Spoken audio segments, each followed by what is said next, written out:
Doctor Swati Maheshwari, क्या कहना है आपको? आज हम बात कर रहे हैं कि ब्लैक फंगस एक बड़ा खतरा उत्तर प्रदेश और पूरे देश के लिए बन चुका है, लेकिन इस बीच ब्लैक फंगस की बीमारी के इलाज में जिन इंजेक्शंस का इस्तेमाल होता है उनकी कालाबाजारी, उनकी कमी दर्ज की जा रही है।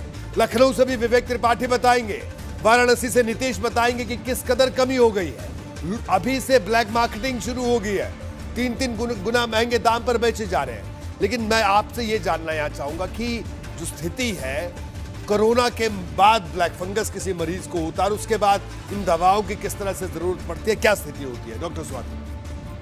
बिल्कुल रोहित जी, आपने एकदम ठीक कहा। एक तरफ जहां चुनौती बीमारी की है, वहां उससे ज्यादा चुनौती ट्रीटमेंट की हो गई है आजकल की। ये तो ठीक है कि हमने पहचान लिया कौन सी बीमारी है, किस बीमारी से हम जूझ रहे हैं, लेकिन अगर उसका इलाज हमें नहीं मिलेगा तो फिर ये एक बहुत बड़ी विकट समस्या। और ऐसे में हम बहुत हेल्पलेस भी फील करते हैं, चाहे वो लोग हों, चाहे डॉक्टर्स हों।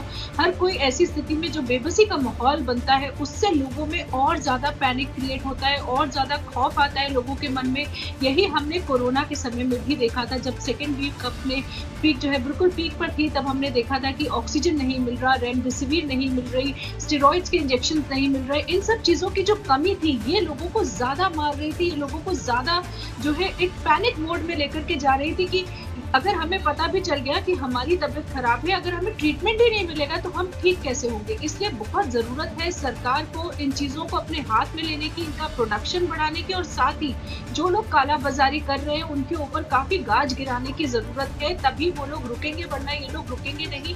और जिस तरह से आपने देखा कि एक तरह से जिंदगी बिक रही है, जब हम ये बात करते हैं कि रेमडेसिविर 50,000 का हो गया, एम्फोटेरेसिन 50,000 का हो गया, जो दवाइयां इतनी सस्ती हैं वो अगर इतनी महंगी बिकेंगी तो फिर आप सोचिए कि पूरे परिवार का क्या हश्र होता है। ऐसे समय में जब आजीविका आप कमा नहीं पा रहे, लॉकडाउन की स्थिति में आप हैं, पहले ही आपकी सेविंग्स जो है वो खत्म हो रही है, और ऐसी सिचुएशन में आपके ऊपर अगर इतना महंगा इलाज भी अगर उसके ऊपर से आ जाए, तो मुझे लगता है कि ये एक बहुत ही दर्दनाक और बहुत ही मुश्किल घड़ी है, जिसमें सरकार को आगे आने की जरूरत है। इन लोगों को फ्री ट्रीटमेंट प्रोवाइड करने की जरूरत है, और सरकार को ये कोशिश करनी होगी कि ये दवाइयां उनके नियंत्रण में रहे, और जिस जिसको भी जरूरत है उसको मिले, उनको इस तरह से भागना ना पड़े दवाइयों के लिए, और एक व्यक्ति से दूसरे व्यक्ति ना जाना पड़े। बिल्कुल डॉक्टर स्वाति महेश्वरी, आपने बड़े विस्तार से स्थितियां